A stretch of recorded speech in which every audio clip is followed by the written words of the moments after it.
warahmatullahi wabarakatuh. Perkenalkan, saya Putri Nur Safitri. Saya mahasiswi dari Institut Medika Dr. Gigi Soeherman, Prodi Diploma 3 Kebidanan semester 4. Di sini saya akan membuat sedikit video tentang pengisian buku KIA. Terima kasih. Buku KIA adalah buku kesehatan ibu dan anak. Buku tersebut berisi catatan kesehatan ibu, mulai dari catatan yang berisi informasi kehamilan, persalinan, dan nifas. Selain mengenai informasi ibu, buku KIA juga berisi catatan informasi anak, bayi baru lahir, hingga umur usia 6 tahun. Jadi, hari ini Putri mau membahas tentang buku kesehatan ibu dan anak. Buku ini biasa dibawa oleh ibu-ibu hamil, tapi banyak juga yang belum memahami isi buku tersebut. Jadi saya akan menjelaskan isi dari buku KIA ini ya. Di bagian ini menjelaskan bahwa buku ini harus dibaca dan dipahami oleh ibu. Jadi buku ini nggak cuma dibawa aja ke fasilitas kesehatan, tapi buku ini juga harus dipahami dan dimengerti benar-benar sama si ibu.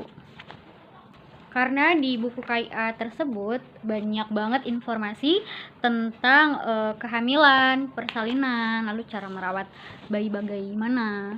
Jadi kalau ibu-ibu mau nanya ke bidannya, kayaknya sih nggak perlu, soalnya di buku ini itu udah banyak banget informasinya ya. Buku KIA itu wajib banget dibawa. Mungkin maksud dari wajib banget dibawa itu pas ibunya periksa. Terus buku KIA ini berguna banget waktu nanti anak mau sekolah, karena kan nanti ditanya status kesehatannya itu udah imunisasi apa aja gitu. Lalu buku KIA ini jangan sampai rusak atau hilang. Kalau bisa disimpan baik-baik, jangan sampai buku KIA ini dimainin sama anak-anak. Lalu di bagian sini kan ada yang untuk checklist ya.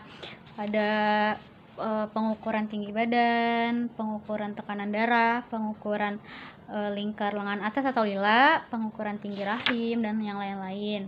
Nah, nanti ini di checklist sama ibunya. Terus kalau misalkan dari pemeriksaan di sini belum ada yang dilakuin sama ibu bidannya, ibunya bilang ke ibu bidan kalau ada pemeriksaan yang belum dilakuin oleh bidan. Jadi saya akan membahas satu persatu. Di sini ada pengukuran tinggi badan. Kenapa sih pengukuran tinggi badan harus ada? Karena untuk menentukan panggulnya sempit atau tidak. Jika di bawah 145, maka faktor risiko panggul sempit. Kalau panggul sempit kan otomatis harus dirujuk ke rumah sakit dan kemungkinan tidak bisa lahir normal. Lalu di sini ada penimbangan berat badan, ya dilakukan setiap kali pemeriksaan untuk menentukan gizi si ibunya tercukupi atau tidak. Kalau naik setiap bulannya, berarti kan keadaan ibu dan bayinya sehat, tidak kekurangan gizi dan gizinya terpenuhi.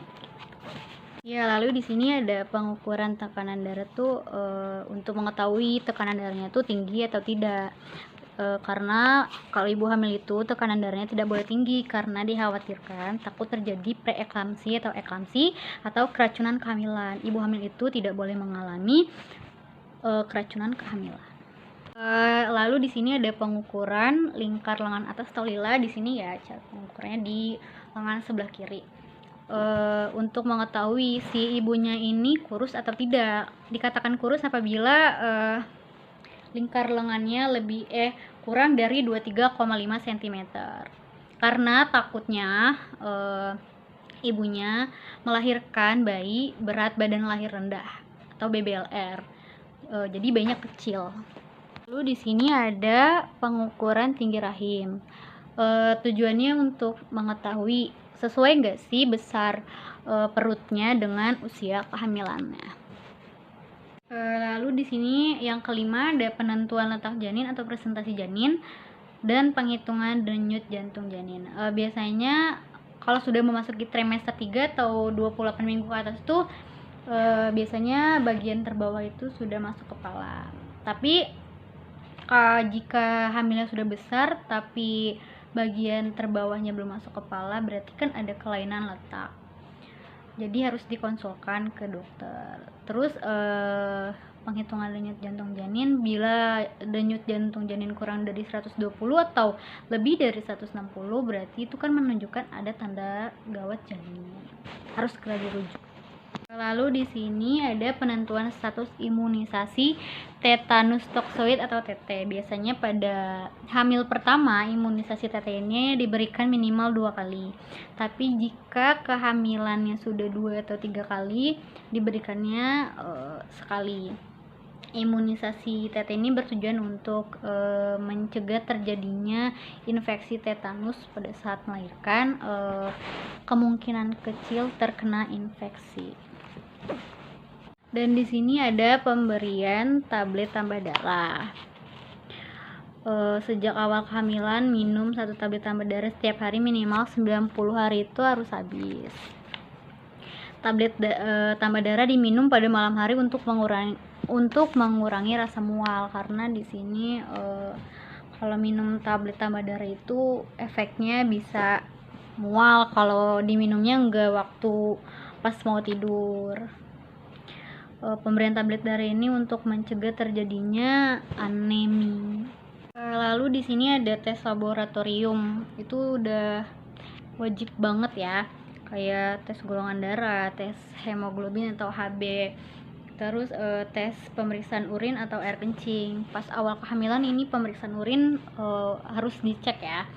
Terus pemeriksaan HIV dan HBsAg itu sudah diharuskan untuk ibu-ibu hamil. Lalu di sini ada konseling atau penjelasan. Jadi ibu bidannya sudah memberi konseling atau kebutuhan pada ibunya apa enggak. Terus kalau ibunya ada pertanyaan, coba ditanyakan kepada ibu bidannya, jangan ragu. Lalu di sini ada tata laksana atau mendapat pengobatan.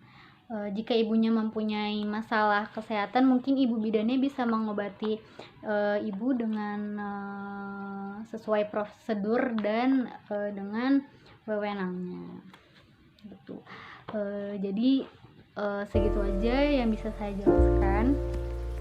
Kurang lebihnya mohon dimaafkan. If you found the one, you should never give her up. I think it's the way life changes when in love, yeah. I surround my soul with the positivity. That's why